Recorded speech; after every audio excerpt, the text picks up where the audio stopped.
read and you're tuned into written articles on camera. Matthew Lloyd. Okay. Were you born in America? I was, yes. Okay. Both parents were born in America? Just my dad. My mom was born in Barbados. What was your first experience or encounter dealing with with violence in America?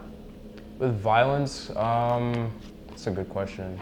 I guess just like violence in general, or really like being awakened to it, I guess would be like 9/11, I'd say. I was like a kid and you like see that and you realize, well, I mean, you don't realize that there's like, obviously as a kid you see, okay, like these buildings get destroyed and tons of people die, but you don't realize the real issues that go on behind that. But I guess I'd say that was the first time. And in regards to like racial violence, I would say Sean Bell was another like first, like just hearing about that and like what they did, and also it being just in New York. It was like, damn, like this is kind of crazy, like this is happening. And you, again, like as a kid, you don't really even understand like the real context behind the violence, but you see the violence and you might not understand why it happens, but like it's there, it's all over the news, what have you. But yeah, I'd say those are like the first experiences for me. How do you think that affected you mentally, emotionally, and physically? At the time, not much at all. Like I didn't really think anything of it. I mean, well, in regards to the Sean Bell incident, a lot of people obviously like in your community, family, you know, like go to like church or wherever, like you hear about it and it's like, this is like a crazy thing. It's like they shot this guy like so many times, like ODing obviously.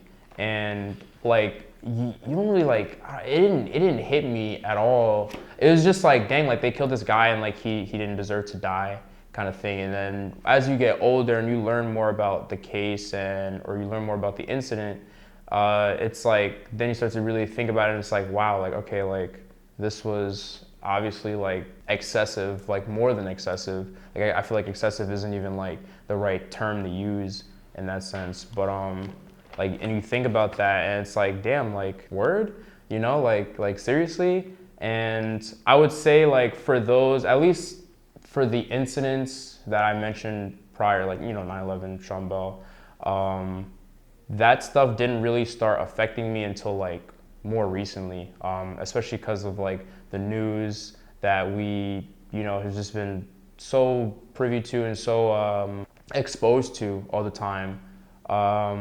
That's when like you really start thinking about these things, and it's like you think about your place in it, whether that's like as someone that it could have happened to, right? Or someone that exists in, you know, just in America, right? Or, you know, like all these, there's a lot of context and things like with that, and there's a lot to kind of break down with it, and it's just like, damn, like it can really like weigh on you mentally, and those, you know, those things definitely did. But at the time when I was younger, I feel like it was just like, I was young, so I didn't really understand, you know, and then it kind of just moved on. And then like, as you hear about them again when you're older, then the effect is a bit different. Do you believe in racism? Do you know the difference between racism and being prejudiced? Yes, I do believe in racism, and, you know, racism is prejudice, but with a system of supremacy behind it. You know, it's systematic. It's not just, oh, I don't like you because you're black or because you're Asian or Hispanic or whatever. Like, there's a lot more to it that is involved in just the way that our society is structured. So yeah, like I definitely believe that racism is real. I wouldn't say I believe in it, but it is there. And, you know, I think the distinction between racism and prejudice, I'm glad more people are becoming hip to it, because I remember, like, you know, back in the day, like not a lot of people would really, I don't want to say take it seriously, but they wouldn't really understand like the differences between the two. But now a lot more people are understanding that. I will say though, like, I'm not sure if it's because the cracks are more visible and it's like, oh, now we can really recognize it, or if it's, you know, just more information is getting to people. But do you feel that either racism or people being prejudiced are in your everyday environment now? Like, you see it every day? Definitely. I mean, I'm an American, I'm black. The news is always reaching us. You know, if you're on social media, the news is never not reaching you. And especially after last year, these things are now, I would say, or not even just last year, but like with social media and like with television, with all these things, I feel like these things are now like incidents that can happen all over the country, all over the world, right, are being brought to our homes now, right? Being brought to our cell phones, being brought to like everything we consume. So like even if you're not involved, you're in a sense involved, and you you definitely feel it, and you definitely like see it. And like I'm a New Yorker too, like it's like been going crazy out here, you know, like I mean racism against like all types of people, like every minority has gotten something. I think especially like within the past year that has been like super notable. Like obviously, you know, they still killing black people unfortunately. And for like just like this past year, the year before, like now Asian people are getting beat up. It's like, you know, like it's hard to kind of escape it. Which is kind of weird, you know, you'd think that like as more people are becoming educated and all these things like that kind of stuff would change and go away and like new things wouldn't happen, but it is what it is, unfortunate. So do you understand or believe that the past repeats itself in the future, since you said that? I think it definitely does in different ways, and the reason that is I guess I would say two reasons. And with these two reasons, the first definitely influences the second. First reason being just like education and access to it. Like when you have people like not understanding or not seeing the history of like these things and where these things have come from and what has happened in the past and why these things have happened in the past, of course they're gonna happen again. And the reason that is, reason number two is like, you know, you have like people that are in control, white people, white supremacy, right? And that enacts itself in a way where it's like people don't get the education that they're supposed to. I think like they just passed a law in Texas to take like teachings of like slavery and like the civil rights movement out of the curriculum. And when you do things like that, like when you have this like sense of control or what's the word I'm looking for? You have like control and they're like keeping things from you that happened, you know, are in the historical record. And then they show you a certain kind of viewpoint, then of course it's like, it's gonna happen again.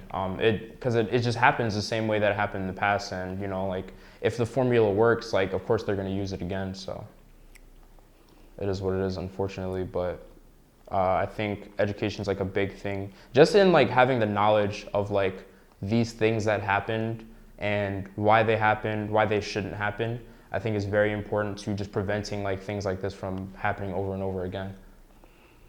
Do you want your children to be raised in America? Do you think other places would be different? That's actually a very, very interesting question. Because recently I've been thinking a lot just about, I guess, the state of our world in the future, the state of our country in the future, and like what it would be like to raise kids in, you know, on this planet, in this country, what have you. Do I want them to be raised here? I guess like reflex answer yes. Reflex answer yes, just because I feel like I was very privileged to be raised here, to live here. You know, albeit like all these terrible things that like happen, there's a lot that we have here that is just like, you know, shouldn't be taken for granted. And it's very easy to take for granted because like, it's just here, you have it. You know, like you don't even think twice about a lot of things. Would I want them to be raised somewhere else? The only reason I would say maybe not is because I don't know a lot about other places. Like I think a lot happens where it's like people romanticize like other places, right? That maybe they've been to, maybe they haven't been to, but like going somewhere as like a visitor and like being like a citizen there, growing up there is like two completely different things, you know? Like I could say like, oh yeah, like I would want my kid to grow up in this area because they have like free healthcare, but it's like, I don't know, like maybe there's blatant racism there. Like, you know, like what's the racial makeup of this area? You know, like what is the access for you know, black folks to get Yeah. XYZ resources, or anybody to get XYZ resources. Like, I think because I don't have like the knowledge of enough places, this is obviously like why I'd love to travel, you know, just to experience different parts of the world, but like also, you know, just know what's really going on out there. But yeah, I guess I would say I would want my kids to be raised in America, just so they would get it. But I don't know, that answer might change in the future. Okay, so going into what we spoke about with American Skin, how do you feel about revenge? Do you think it's necessary for either party? And what's your outside opinion about revenge? So I guess, so for starters, in regards to the movie, I personally try to avoid content like that, content that deals with like black trauma and black suffering, especially things that are occurring in like, you know, the modern age that, you know, I'm already seeing on Twitter, I'm already seeing on Instagram, I'm already seeing on the news. I feel like it's kind of like not great just for my psyche and my mental health. But in regards to revenge, like, there's that saying like violence begets more violence, you know, and in a fight like that where it's like, let's say like theoretically there's like a race war, like a class war in America, it's the odds are kind of so stacked against us. It's probably not in our best interest to act in that way, you know, just because it's like they're already killing us, right? Like, why give them a reason, quote unquote reason? I don't know. I think there are definitely ways to get a message across, and you know, I haven't been in a situation like that where like I've had to really think like do I want vengeance in this regard? And obviously, like, there are easier ways to send a message, whether it's like maybe a life needs to be taken, maybe somebody feels that way, right? I personally probably wouldn't, but you know, that definitely that says something, you know, that does something. And the thing about revenge, especially in a situation like that, like with the movie and the way you described it, like things like that and things in this day and age like are hinged a lot on how it's going to be perceived by the public, I think, right? Now, vengeance, it like, I guess it's a more personal thing, obviously, right? Does that really bring healing? Because at the end of the day, like, what you want is healing. I think that should always be, whenever like anybody experiences any sort of trauma or any sort of like traumatic thing, what you need, what you want, and what you should have, everybody deserves is healing, right? To get back to like a base like status quo or like as close to, but like, does that really bring healing, you know? And what does that healing look like, I think is also very important.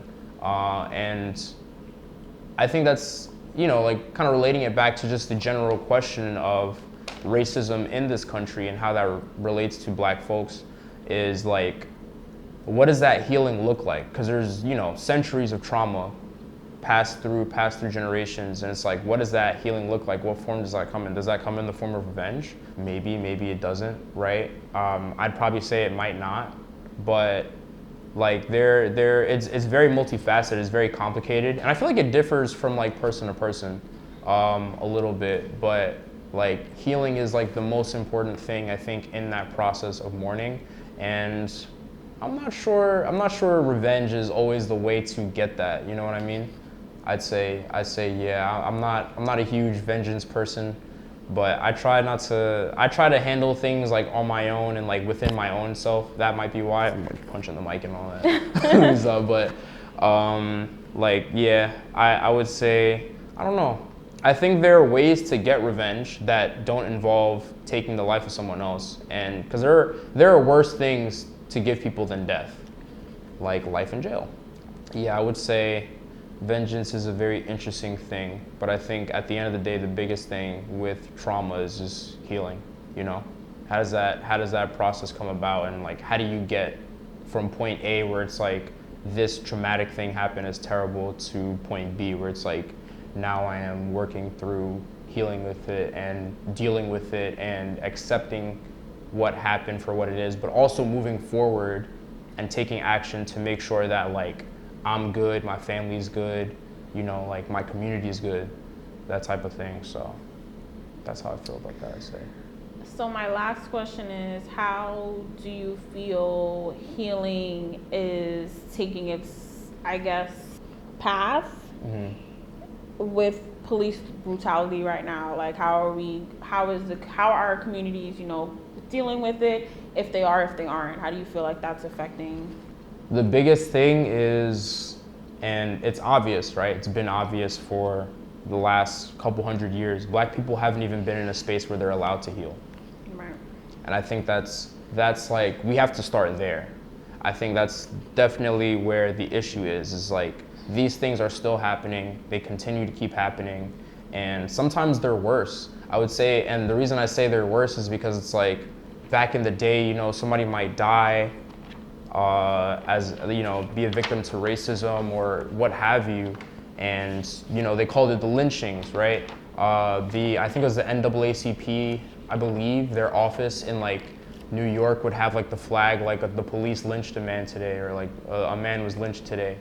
And like, you know, these lynchings are still happening, and now they're recorded, which is terrible, you know. And it's like I'm glad that we have the technology where it's like we can catch people in the act, and of course justice is, you know, served because of that, in some situations, right? Not all of them, unfortunately, but like, we need to be in a space where we can begin healing, you know, like where the trauma stops. I think that is like that's the most important part of that process, is like, yo, like, stop fucking with us, you know what I mean? Like, we are not in a space where it's like, all right, we can move forward, we can begin to heal, we can fix these things. But I think what that process would look like is definitely coming together, like, as a community, just of people on a nationwide scale, on a worldwide scale as well. And I'm glad to see that, you know, things like the Black Lives Matter movement have become popular worldwide and things like that. Like, that's cool, that's great. And, you know, like, hopefully that can benefit and, like, you know, show more people or get them familiar with this cause and what's happening. But I think in regards to being able to heal, it's like, we need to first stop, like, you know, having our people just be killed. Let us be in a place where we can heal, because like, there is no healing if the problem is still there, you know. It's just gonna keep making things worse, and things have been getting pretty bad. Like, last year, like, with the, you know, like, there was so much political unrest and, you know, rioting, and like, not saying like that's terrible or that shouldn't happen, but it's like, there's a reason why, obviously, right? People are very upset, extremely upset, and they have all right to be. But I think like that healing is, you know, first the acknowledgement of the crimes, you know, and that comes with justice, you know. Like, that's why, you know, we have the no justice, no peace slogan. That's like very popular, and it's like, when the justice is served there, I think it gives a lot of people like a very nice peace of mind, in a sense, where it's like, oh, the justice system worked for once, or, you know. But like, first we need justice, and we need like awareness, and we need this stuff to stop happening. That's like, I think those are like the biggest three things. And then like, once we have those things, it's like, all right, now like, let us fix our, you know, communities through whichever means that is possible. And it's like, and I don't say that to say like, oh, the problem is ours and ours alone, and like, we created it to fix it, because like, that's obviously not true. But it's like, you know, like, once we are in a place where it's like, all right, like, we aren't affected by murder, you know, off the basis of just like, we are Black people anymore, like, then there's a lot more that can be done. Because it's like, when you're trying to survive, like, you can't do anything else, you know, and you don't have time to even think about other things. And that, you know, we've seen, like, there's studies on this, it weighs a lot on your mental health, your physical health, and that just begets more problems. So I'd say justice, awareness, and peace. Peace for Black people. Those are the ways to really start. So to end this all off, what is your advice for young Black Americans growing up in America? Be yourself, be Black unapologetically every single day of your life, and be who you are, you know. do what you have to do. The world is your oyster. My cousin told me this like really interesting thing. And this, I guess this is more of like a New York City kind of lens. He was like, New York City is like the capital of like the world in a sense, right? Culturally, it definitely is, very much is, you know. And it's like, where do people grab a lot of this culture from? Black people, black communities, black culture. Like now Bing Bong is everywhere, right?